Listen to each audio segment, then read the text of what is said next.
40억짜리 집을 팔았습니다. 그런데 세금이 4억 6천만 원에서 8억 원이 됩니다. 이 숫자가 현실이 될 수도 있습니다. 지금 서울 강남권에서는 조용하지만 심각한 이야기가 돌고 있습니다. 장기 보유 특별 공제. 이 제도가 바뀔 수 있다는 신호입니다. 여기서 많은 분들이 이렇게 생각합니다. 강남 이야기 아닌가? 나는 집 한 채인데 상관없지 않나? 잠깐만요. 서울 아파트 평균 가격이 이미 15억 원을 넘었습니다. 1세대 1주택 양도세 비과세 기준은 12억 원입니다. 즉, 지금 서울에 집 한 채 가진 분들의 상당수가 이미 이 기준을 넘어섰습니다. 오늘 이야기는 강남 부자들만의 뉴스가 아닙니다.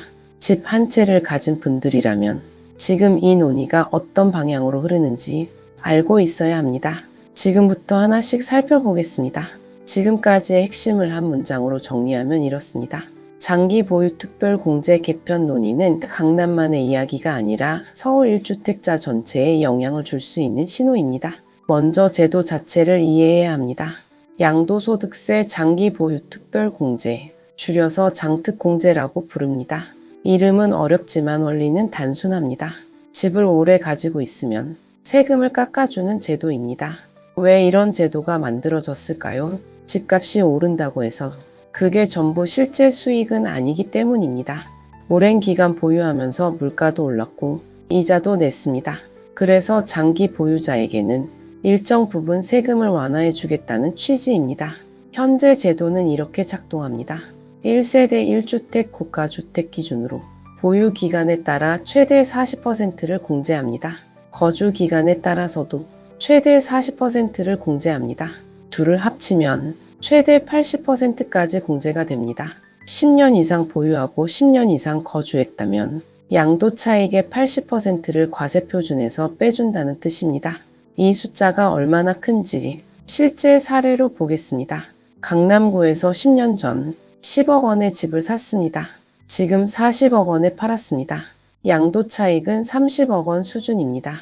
현재 제도에서 보유 10년이면 공제율 40%입니다. 거주 2년이면 추가 공제율 8%입니다. 합계 48%를 공제받습니다. 이 경우 양도세는 약 4억 6천만 원입니다. 하지만 만약 제도가 바뀐다면 이 계산이 완전히 달라집니다. 거주 2년을 기준으로 보유와 거주 공제를 각 8%씩만 인정받으면 공제율은 16%로 줄어듭니다. 이때 양도세는 약 8억 원입니다. 단 하나의 제도 변화로 세금이 3억 3천만 원 늘어납니다. 이 숫자를 가볍게 볼 수 없습니다. 그런데 여기서 이 제도의 역사를 짚어봐야 합니다. 장특공제는 이미 한번 바뀐 적이 있습니다. 2020년까지는 보유 기간만 충족하면 최대 80% 공제가 가능했습니다. 그러다 2021년부터 달라졌습니다. 문재인 정부가 제도를 개편하면서 보유 공제와 거주 공제를 분리했습니다. 보유 최대 40%, 거주 최대 40%, 이 구조가 지금까지 이어져 왔습니다. 이재명 대통령은 여기서 한 발 더 나아가고 있습니다. 대통령은 지난 18일 직접 소셜미디어를 통해 이렇게 밝혔습니다. 거주하지도 않으면서 오래 보유했다는 이유만으로 세금을 크게 깎아주는 것은 맞지 않는다고 했습니다. 또 장특공제를 점진적으로 폐지하되 팔 기회를 주면 매물이 나올 것이라고 했습니다. 더 나아가 장특공제 부활을 법으로 막아두면 정권이 바뀌어도 되돌릴 수 없도록 하겠다고까지 했습니다. 이 발언은 단순한 언급이 아닙니다. 정책 방향을 직접 예고한 것으로 시장은 받아들이고 있습니다. 한 가지 더 짚어드릴 내용이 있습니다. 강남 3구와 용산구 같은 조정 대상 지역에서는 이미 실거주 2년 없이 보유만 하면 장특공제가 적용되지 않습니다. 그러니까 일부 지역에서는 이미 거주 중심 원칙이 적용되고 있었던 셈입니다. 이번 논의는 이 원칙을 전국으로 확대하는 흐름으로 볼 수도 있습니다. 이 지점이 핵심입니다. 지금까지의 핵심을 한 문장으로 정리하면 이렇습니다. 장특공제는 오래 보유한 1주택자에게 최대 80%의 세금 공제를 주는 제도인데 이제 그 기준이 보유에서 거주로 바뀔 가능성이 생겼습니다. 많은 사람들이 이 논의에서 이것만 봅니다. 세금이 얼마나 오르느냐, 강남 집값이 어떻게 되느냐. 하지만 모두가 놓친 진짜 포인트는 따로 있습니다. 이번 논의의 진짜 대상은 단순한 세금 제도가 아닙니다. 한국 부동산 시장의 오래된 전략 하나입니다. 바로 똘똘한 한 채입니다. 이 전략을 아시는 분들 많을 것입니다. 여러 채를 분산해서 가지는 대신 비싸고 입지 좋은 집 한 채에 자산을 집중하는 방식입니다. 다주택자 규제가 강해질수록 이 전략이 더욱 주목받았습니다. 다주택이면 세금이 무겁다. 그러니 1주택으로 가자. 단 입지가 좋고 가격이 높은 것으로 이 선택이 가능했던 이유는 두 가지였습니다. 첫 번째는 양도세 비과세 혜택입니다. 12억 원 이하 1주택은 세금이 없습니다. 두 번째는 장특공제입니다. 오래 보유하면 세금을 크게 줄일 수 있었습니다. 그런데 지금 이 두 번째 축이 흔들리고 있습니다. 보유기간 공제가 줄어들거나 사라진다면 오래 보유한다는 전략이 더 이상 유효하지 않게 됩니다. 세금이 올라가기 전에 파는 것이 나은지 아니면 계속 버티는 것이 나은지 이 계산이 지금 강남권에서 조용히 시작되고 있습니다. 여기서 부동산 시장에는 두 가지 상반된 반응이 나옵니다. 첫 번째는 매물 증가입니다. 세금 부담이 커지기 전에 팔겠다는 심리입니다. 특히 고령의 1주택자라면 이미 많이 오른 집을 지금 파는 것이 더 유리할 수 있다는 판단을 하게 됩니다. 건국대 부동산대학원 박합수 겸임교수도 이렇게 말합니다.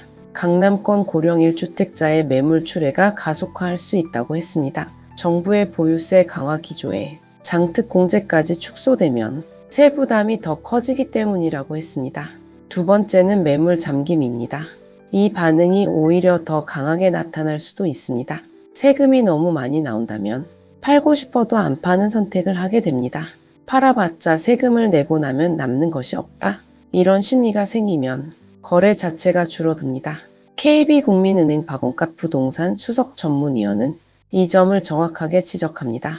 똘똘한 한 채에 대한 세부담이 강화되면 집을 적극 사고 팔 요인이 줄게 된다고 했습니다. 수요 억제만으로는 집값 안정 효과를 내기 어려운 만큼 공급 활성화 대책도 병행되어야 한다고도 덧붙였습니다.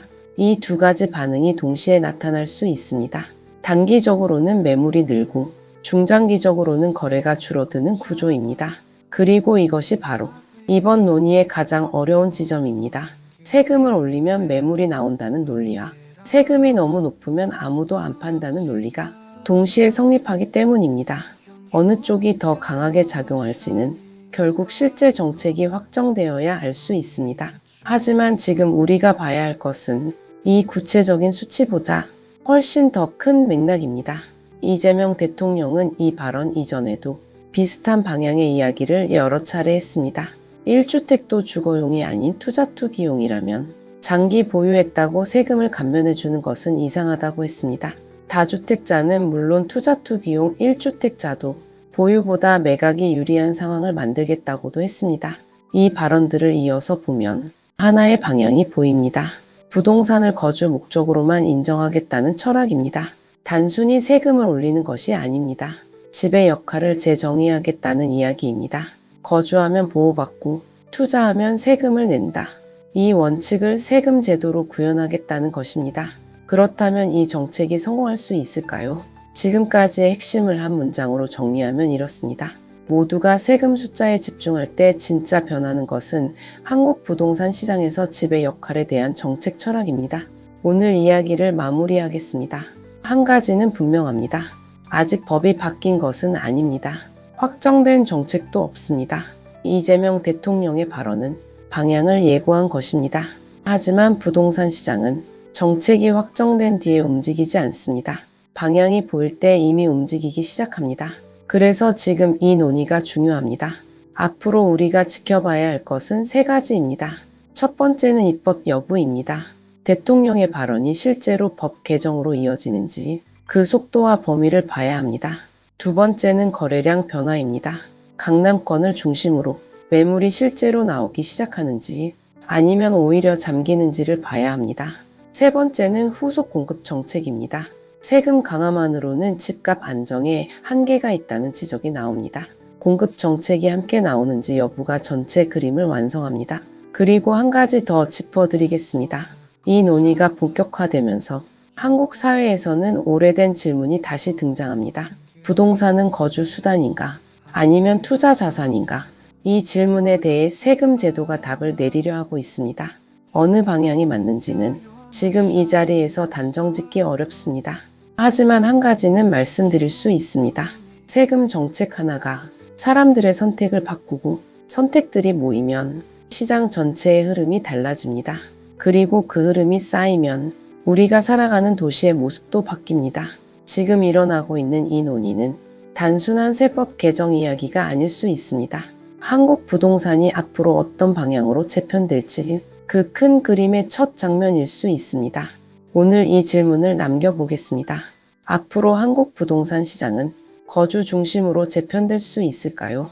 아니면 투자 자산의 성격이 계속 유지될까요? 다음 영상에서는 똘똘한 한 채 전략이 앞으로도 유효한지 이 이야기를 조금 더 깊이 들여다보겠습니다.